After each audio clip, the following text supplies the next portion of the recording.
You're, of course, extremely prolific. You've written so many books. Have you ever started in on a book and then realized this just isn't working? I had an idea one time for a story about the ladies' room at Stapleton Airport. This guy and his wife are on their way to their plane. She goes in and she doesn't come out. They go and get the security people, right? And they go inside and they don't come out. So pretty soon you get the state militia, you get the FBI, you get the governor involved, you get the army, the rest of it. But I could never figure out what the hell was going on in there, so. Hi, welcome back to the I Don't Understand show with me, Sam Fickman. It's so clear! There's so much in life I don't understand, but I'm very thankful to be afforded the opportunity to speak with some people who do. I'm pleased to welcome the Meg Award-winning Gardner, Edgar author. Oh wait, no, I'm sorry. There's a mistake. There's been a mistake. I mean the Edgar Award-winning author, Meg Gardner. Meg graduated from Stanford Law, it's hard, and has taught writing at the University of California. Professor Gardner. Miss Gardner? Miss Professor? What? Miss Gardner? How important is spelling when it comes to writing? Meg is known for the best-selling Evan DELANEY series of books, which includes China Lake, Mission Canyon, and Jericho Point. But, much like Earth's very sun, Meg is known for Heat, too. Heat Part 2. Meg co-wrote Heat Part 2 with director Michael Mann. Man, I feel like a Michael. Dun, dun, dun, dun, dun, dun, dun. Moving on, Meg has most recently put out her latest book, Shadowheart, of which the Kirkus review says, move over, Zodiac. Hey, Zodiac? Kirkus said it, not me. The UNSUB Unknown Subject series includes The Dark Corners of the Night and Into the Black Nowhere. Author extraordinaire, Meg Gardner. Hey. Got it, one ticket sold anyway.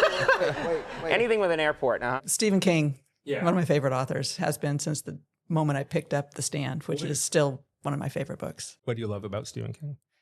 He is America's Dickens. Americans what? Dickens. Charles. Oh, Dickens. He's like Charles Dickens for And what 20th does and Charles Dickens represent? I've read plenty of him, but... He was an amazing storyteller who has remained as an important figure in documenting life in 19th century Britain. And Stephen King is going to be the equivalent, someone who writes about people from all walks of life with incredible authenticity in a gripping way and in a very terrifying way that makes you want to pick up the next book as soon as you finish one. Your books are gripping and terrifying as well.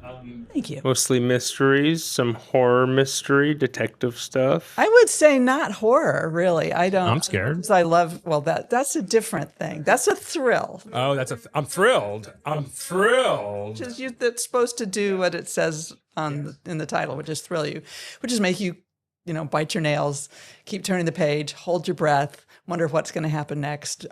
So if it does that, I've done my job. What are some of the genres outside the ones you're known for that you love? I read a lot of science fiction, which is not supposed to take you away. It's not escapist as you think, but it even if it's set in a million years in the future in a galaxy far, far away, it's about us and in exciting and inventive ways. One Gotta Go edition, pen or pencil? Pencil. I've thought about this. You're a pen person. Yes. Pens and pencils are both like tools of my trade that I love to death. I could give you a favorite pencil. You're not anti-pencil. I'm not anti-pencil. Give me a Ticonderoga number 2 and we are rocking and rolling. Number 2 is the main pencil. Yes. If I had to have only one, You have one. Eventually you use them both up, but the pencil is literally gone at that point. The pen, its form remains, and you could use it for a straw. You could use it, say if there was a zombie apocalypse, you could use it for a weapon or as a medical tool. So you got to hang on to the pen. Okay, the pen is a weapon, and also, okay. Thank you. Dog ear or bookmark? I'm done with this chapter. Going to bed. Dog ear or bookmark? I dog ear. It's more like rugged. Hey, look at this. It's all like, that means I read the book. It means the book has been well loved, well used. Yes. I mean, if it was a first edition Stephen King, then I wouldn't dog ear. Would you like to start a public feud with any author? Because I would certainly love to egg one on.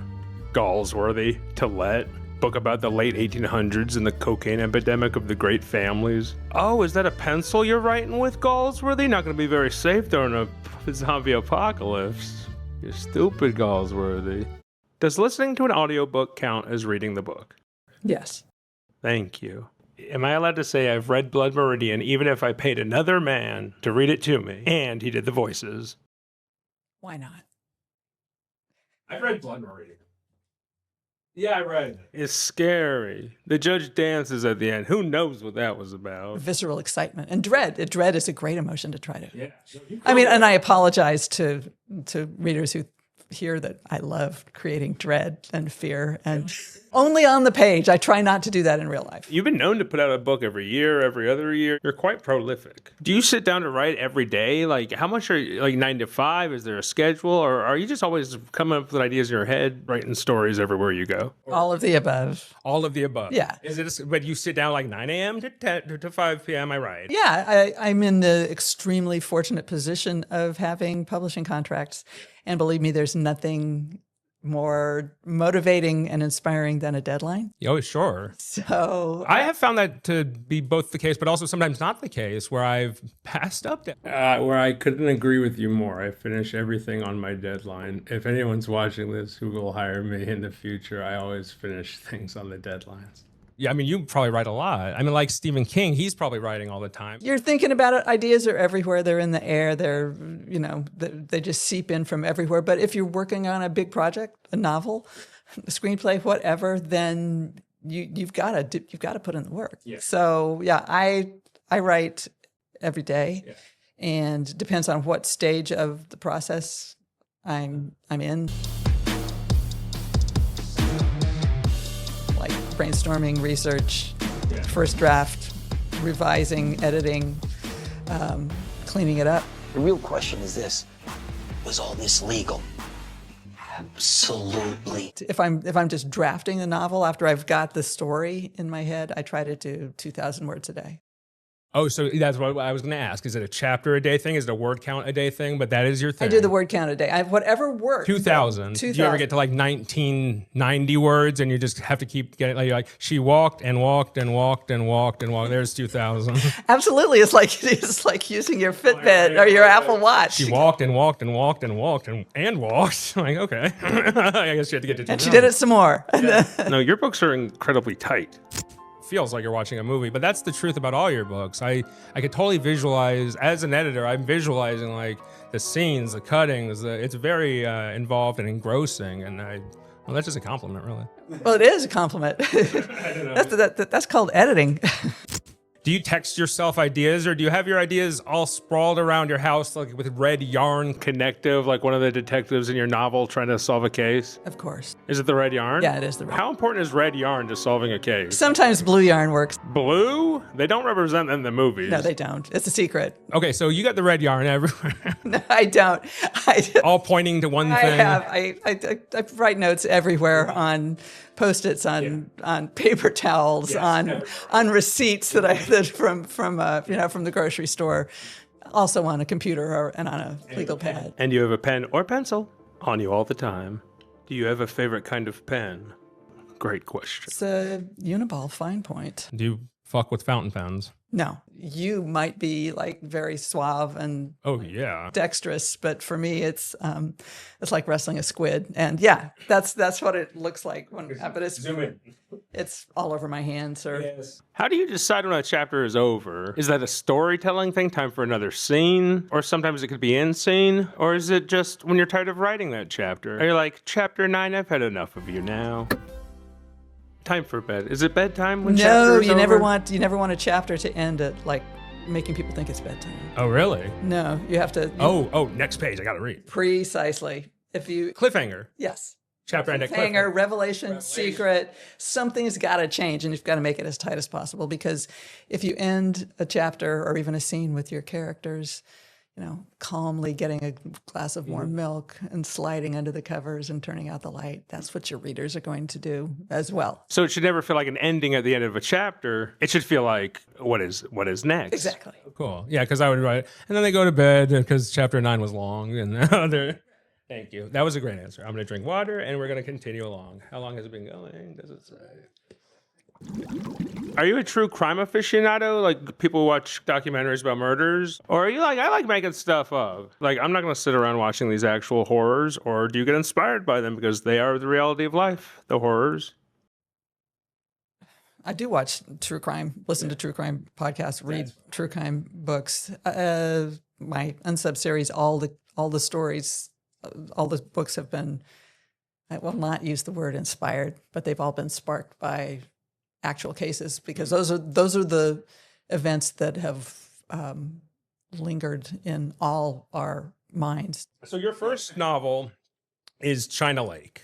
China Lake is my first published novel. What inspired you to make that move to start writing China Lake, or to go for it as a writer?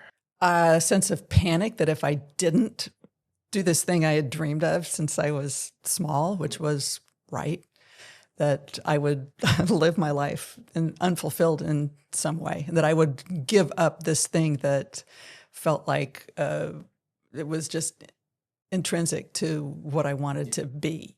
So I knew I was going to have to try to do that. And while I was practicing law, while I was teaching at the university, when I had three very small children at home, which that was me. Like when I have kids, I'll have all the time in the world to write a novel, which is, like later you're getting the pudding out of your hair, and you haven't gotten dressed in 3 days, and you're like, I don't know what I was. That sounds like when I was writing, what it was like, not getting dressed for days. And the pudding in the hair, don't lie in front of Meg to seem cool. I started writing short stories, short magazine pieces, anything to just see if I could just write something that wasn't a legal brief or a memo or grading papers for students. I thought, okay, this is going to be my one chance I took it. I had better put up or shut up. So I wrote a novel, and that one is still in a trunk. Oh, like Harper Lee, the hidden novel that nobody has heard. I've buried it deeper than her, really? so that it will not be excavated. The ancestors can't they cannot. post They it can't one day. boost. They can't boost it. His No. Finch was a racist, also. Great, terrific. At the time, I thought, this is the greatest novel ever written. Oh, it is. You're very kind. Well, it's true. I mean, I was a writer from some time, and there is a thing, at least for me, where like at 4 a.m, you feel like you're writing the best thing of all time. They're gonna have to invent new awards to give me for this. This is the smartest. Why has nobody written this before? And then you wake up the next day and you read it, and it seems like a baby wrote it. Or like not just a baby, but like a bad baby, a baby who sucks at writing. Why does that happen? Why at 4 a.m. did I think I was gonna win a newfound award for this? There was probably something in there that was worthwhile, that was just being drawn out of you in the liminal space between, if you pick up your pencil or that fountain pen was probably what just made it not turn out to be as clear and brilliant as it. It was too smudged. It was smudged. Maybe I'm having too much fun with the fountain pen. Loading it, getting it all over me. You smudged it like a baby. Yeah. So, There's applesauce on those. so I had the first novel. Yeah. My agent took it out and did not get positive responses, which shocked me, because at the time I thought that was this brilliant, witty. It was like a caper story with, like a sting against the bad guys who had wronged someone, and the good guys were going to get back at him, and it had thousands of characters and just quips flying right, left, and center. And eventually I realized it really didn't have much more than that. Yeah. It needed a really strong story. And I realized that I needed to set the bar much higher than I had previously thought. And I needed to figure out I needed to teach myself how to clear that bar. And then the book I wrote was China Lake. The wind was rattling through the trees, and shadows jousted on his lawn under the sickly yellow glow of a sodium streetlight. There was a much stronger story. There was a stronger mystery. There was a bigger threat to. I mean, in China Lake, the heroine Evan Delaney is trying to keep her 6-year-old nephew from being kidnapped into an apocalyptic cult. Very nasty, twisted. What do you do when you're writing? Do you look around the world and say, I'm going to take some things that are happening in the real world and I'm going to bookify them? Or do you take just the classical archetypes of like books from the past when you're creating your characters, say? Archetype, like Bugs Bunny? Romeo and a Julia, you need 2 or something. Are there rules as a writer that you start a structure with, or do you go, hey, that guy I met the other day, he's a book? Everybody's a book. Everybody's and whether a they're book. all interesting books that or a complete novel, Yeah. you don't know. Yeah, you don't know. But I try to create a character who's a human being. And if you do that and you make them as three-dimensional and full-bodied as possible, then inevitably some kind of echo of an archetype is going to come out, because that's the way we think and react as people. If you try to bookify a person, I don't think that's really smart, not just for legal reasons. Yeah, sure. But I think often His name is Donald Lump. that makes the character too small. You try to keep him to real life, and you've got to let your characters really roam. I had a great time reading the Evan Delaney saga. Oh, thank you. I loved it. It was so entertaining and fun to read. Could you clarify a thing or two for me? Evan's job. Evan's job is a good question. She was a writer sometimes, but she was also a detective cop lawyer. She's never been a cop. She does run fast. She works as a contract lawyer. She was a sci-fi writer in the first book. And she is a journalist, and but that was me kind of like, let me just seed this field with all kinds of ad hoc. Let's say she was the lead of the gig economy. She invented it, the first true millennial. One of the novels, I believe you based the serial killer off of Simon Cowell. Care to confirm or deny this? Deny. Okay, sure. Randy Jackson? Oh, I love this relationship between Evan and her boyfriend, Jesse Blackburn. Good. The dynamic where he's bound to a wheelchair, but also co-star of an action franchise. He was a world-class athlete, seemed to have the world at his feet, and then he was run down in a hit and run. At the time I was thinking, there's so many books, TVs, especially action movies, where, someone gets hit by a car. They get thrown off the roof of the Texas State Capitol and they just kind of bounce. And I thought, that's not what happens. Yeah. And you live long enough, people who've had tragedies in their lives, and violence hurts. Violence lingers physically, mentally, spiritually. And so I wanted the story to be about people who had gone through such violence and had it stay in their lives in a way that could not just be brushed aside. That it wasn't the end of his life. Right. Life goes on. And it was good because he meets Evan Delaney. Exactly. He can meet Evan Delaney. And she's not a cop. She is she's great. She's a lot. We love her. It also adds to suspense, of course, because of this is situations where he's got, in an action film, you don't often see somebody who's bound to a wheelchair. And I thought, what a great thing, because you don't see this too often. And Avatar, Jake Sully was in a wheelchair. Are you working on the new Avatars? I'm not. Okay, we'll get into your film business. What are you doing? Your characters are often tormented by an unsolved mystery or a case. Is there any unsolved mystery or case that you're tormented by? That we could maybe solve here right now. This is the Zodiac speaking. You did mention Zodiac. Oh, yeah? Yeah. Is there something I can call you that's a little less ominous? You want to solve that one? Sam. That one is one every couple years they tell us who the Zodiac was, and then it's like, maybe it wasn't him. Maybe it was. Did they? So I don't know. I think it was that guy from the movie. I'm not the Zodiac. Yeah, Fargo's husband. Oh, yeah? I think it was Fargo's husband. Fargo's husband. That's Fargo was coming home to bed with the Zodiac killer. Marge so we Gunderson. don't know. We don't know. So that That's one does drive me crazy. unsolved. Well, your recent Zodiac series, is an unsub. So Zodiac is an unsub. Yes. Unknown subject. Yeah. Ted Cruz, come in. So Zodiac is the lingering thread. Yeah. Mm-hmm. Yeah. So if anyone knows who Zodiac Killer is, please let us know so we could put that to bed. We on this podcast actually we disclosed, or Evan Mintz from the Houston Chronicle, he did the official announcement of who Jack the Ripper was. What is the Houston Chronicle's official opinion on who Jack the Ripper was? And he told us it was nobody. Didn't exist. So it was a little anticlimactic. Really? And I disagreed with him. I disagreed with the official stance of my own podcast. I think it was somebody. It was multiple people who killed multiple women. He said it was like a bunch of people. And just the narrative was strung out of that. I think it was just one guy who was like a doctor at the time. Anyway, but the official stance of our podcast, Jack the Ripper was nobody, I guess. What am I doing? I'm talking to an empty telephone. I don't understand.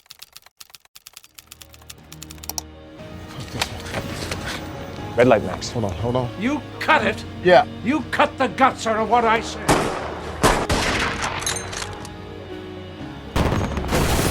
Who told you your incompetent little fingers had the requisite skills to edit me? It's enough to make the Pope weep.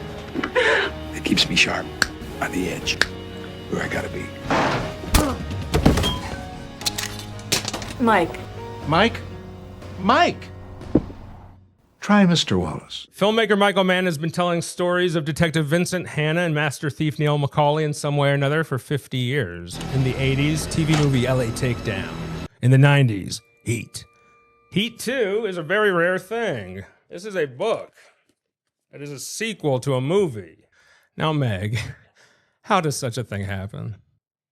In a wonderful way. Take me through this process. Okay, Heat, the classic film starring Al Pacino, Robert De Niro, Val Kilmer, Natalie Portman. But the movie takes place over the course of a few weeks.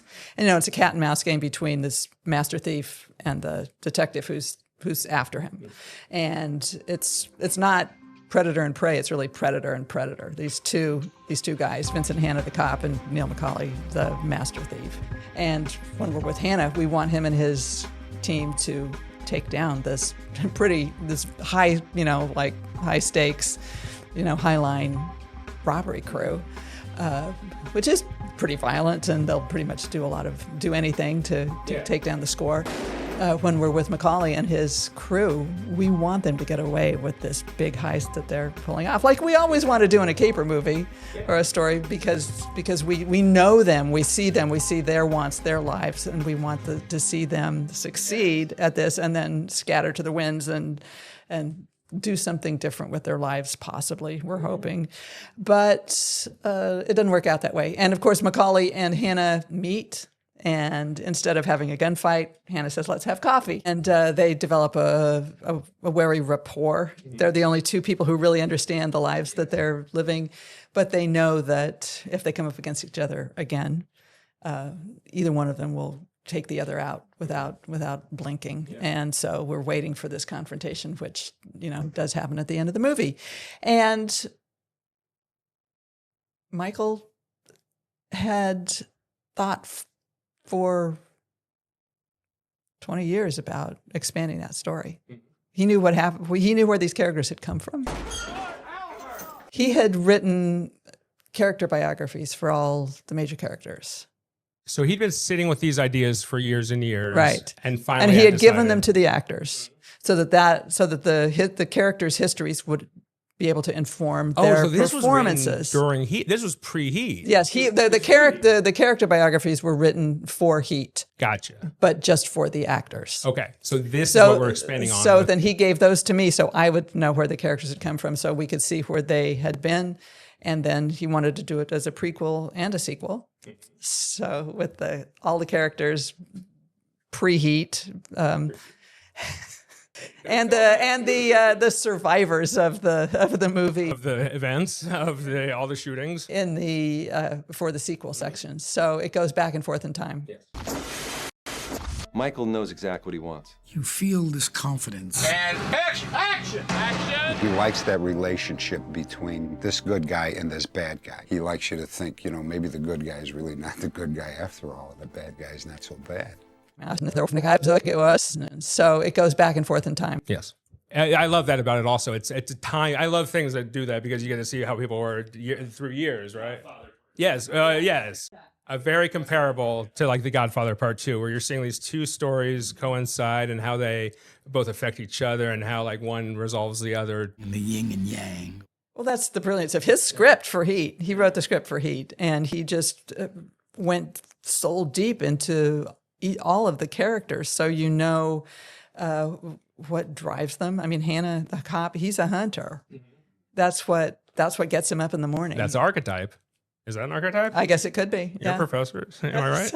And McCauley is a hunter in a way as well, because this is how he makes his living. Yes. Yeah. But that's the ride. That's the elevated experience for him as well, is succeeding. Yeah. What a rich field to you have like but when you get that call though, like we're going into Heat 2, do you get nervous to continue? Of course you do. I mean, yeah, was it excitement versus nervous on that? Because it's like we're making The Godfather Part 4 and you're helping. It's like, okay. Well, excitement went out, but Michael Mann is an icon. He's a legend. He's someone I had admired incredibly for all his work. So being asked to work with him on creating something new for characters that he has been living with for so long and that are so important to him and to the public, that's a big responsibility. What was that process like writing with him? As he's a director. He is a director, but I mean he's he's got a degree in English. Did he try and start each chapter with the word action?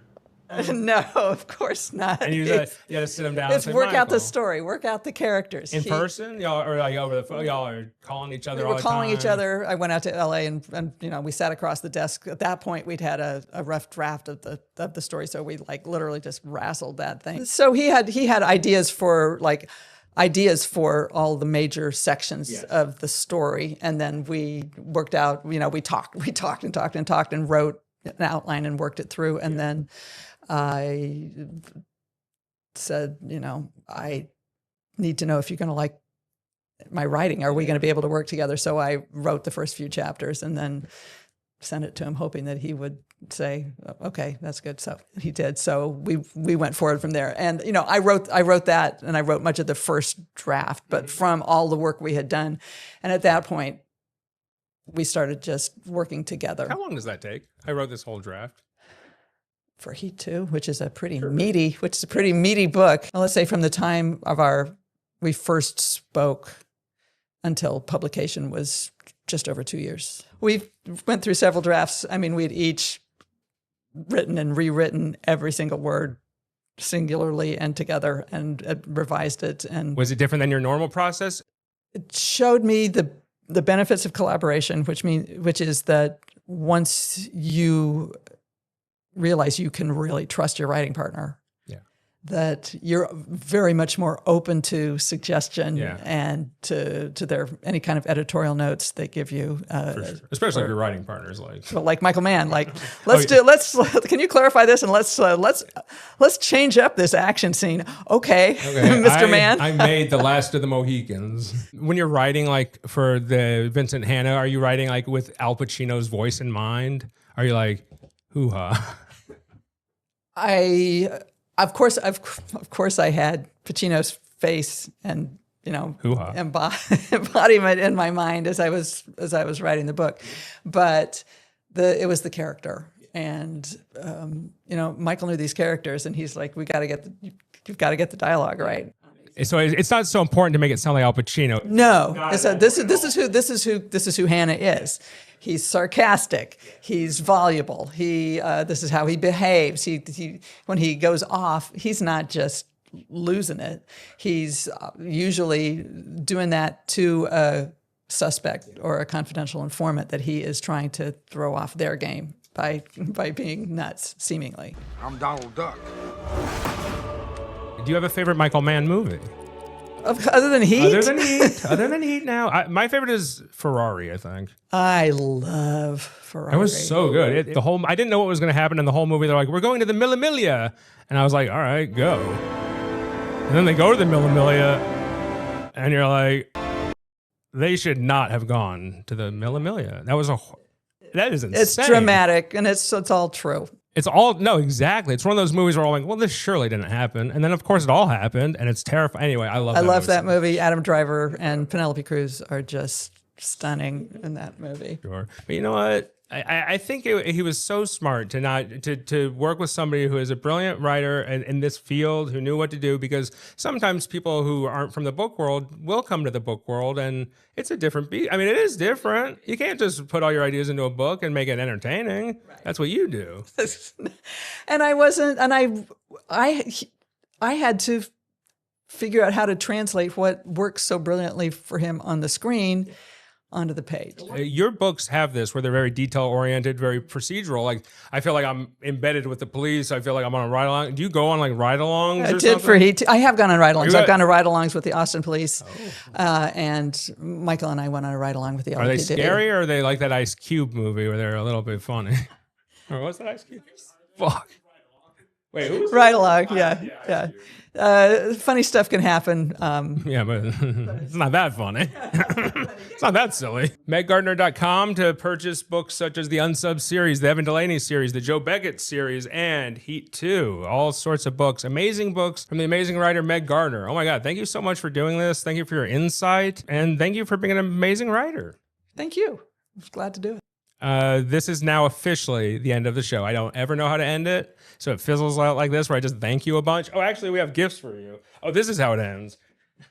Oh, here we go. As a writer, I have a few gifts, or this one gift for you. I thought Is this it a was... pen and a pencil? You know what? It isn't. For one, it is a hat. You get your I Don't Understand hat. Fantastic. But here's the thing. New for season 2. We're not just giving people I Don't Understand hats. They also get I Do Understand hats. Very good. 2 hats that no one will wear. So this is like going out to happy hour with my Exactly. husband. One we can swap. Yes. Or for the garbage can. We'll figure that out in the break. We'll come up with an ending for this. That's the fun thing about writing. You can actually surprise yourself because you're like, you don't know necessarily where it's going to go, and you're sort of trying to solve the mystery as you're writing it as well, right? Or do you have a mystery already solved and you're sort of like doing it that way where you kind of... I work out the story ahead of time because I know what happens when I fail to do that. What happens? That I end up way in the weeds, up a creek, no paddle, no boat, no way back. And I'm just lost. So and that wastes time and effort that I don't want to waste, and having to put a book away in a drawer somewhere because, I wrote one story where I'm like, something needs to happen here. Like, okay, we'll have the heroes walk across the street, set of headlights will flash on, and then, the engine will rev and race at them. And I thought, that's really exciting.